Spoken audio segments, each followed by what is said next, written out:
Could this be the new face of Israeli politics? אני מודה לראש ממשלת ישראל בנימין נתניהו על שירותו במשך 10 שנים. אנחנו ממשיכים מכאן. General Benny Gantz is today's rising star in Israeli politics, and he is making Netanyahu nervous. Despite having no previous political experience, many think he could be the man to dethrone Netanyahu.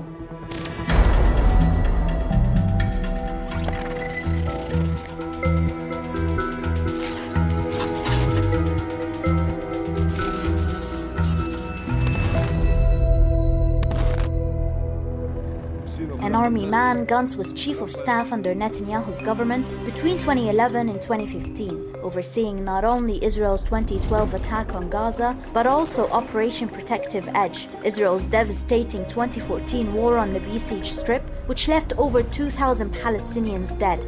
התחלתי את שירותי כלוחם וכמפקד בחטיבת הצנחנים.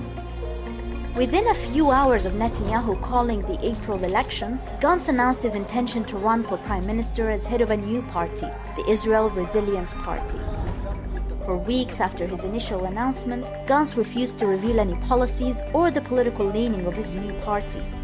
This silence unnerved Netanyahu, who struggled to attack his newfound opponent or stop Gantz's rapid climb in the polls. When he eventually broke his silence, Gantz revealed a right-leaning centrist party with a focus on security, vowing to put Israel before everything. Gantz has promised to take a tough line against Hamas, Iran, and Hezbollah. However, he has also promised to amend Israel's controversial nation-state law in order to attract support from the country's Arab Druze population. But what does Gantz say about Palestinians in the occupied territories?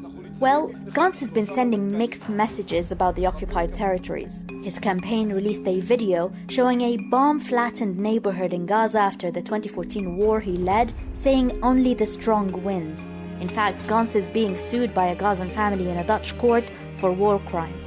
Yet in another video he said that there is no shame in yearning for peace and has promised to strive towards a deal with the Palestinians.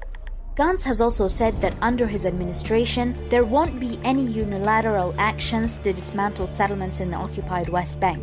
We will not build wildly, which will foil diplomatic opportunities, but we will not freeze settlements. They are strategic and spiritual assets and will remain so forever.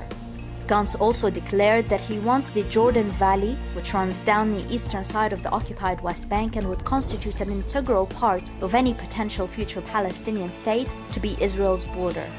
But could Gantz really end Netanyahu's reign? In a bid to unseat Netanyahu, Gantz has enlisted the support of other centrist political parties. Yair Lapid, head of Israel's main centrist party Yesh Atid, has agreed to run with Gantz on a joint ticket, with the understanding that they would rotate the premiership. Gantz would serve as Prime Minister of Israel for the first half of the 5-year term, while Lapid would serve the other half. Together, they formed the Blue and White, or Kahol Lavan, alliance. Lapid has been on the political scene for many years, but until he formed this alliance with Gantz, few believed he would ever lead a government. Blue and White has attracted support from other former military figures, including Moshe Ya'alon and Gabi Ashkenazi, leading the media to refer to them as the Boys Club.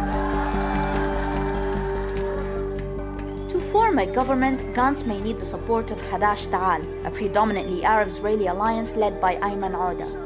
Auda has said that Hadash Ta'al is open to the idea of working with Gantz to oust Netanyahu and his Likud party from government, in return for concessions benefiting Israel's 1.8 million Palestinian citizens. Gantz, however, has said that he would only form a government with Jewish and Zionist allies, effectively ruling out the possibility of cooperating with Arab-Israeli parties. Although Gantz seems to be the only serious contender to unseat Netanyahu, his apparent refusal to work with Arab-Israeli parties could prove disastrous for his election prospects. By ruling out working with these parties, Gantz could find himself unable to garner the 61 seats needed to form a majority government in the 120-seat Knesset after the 9th of April.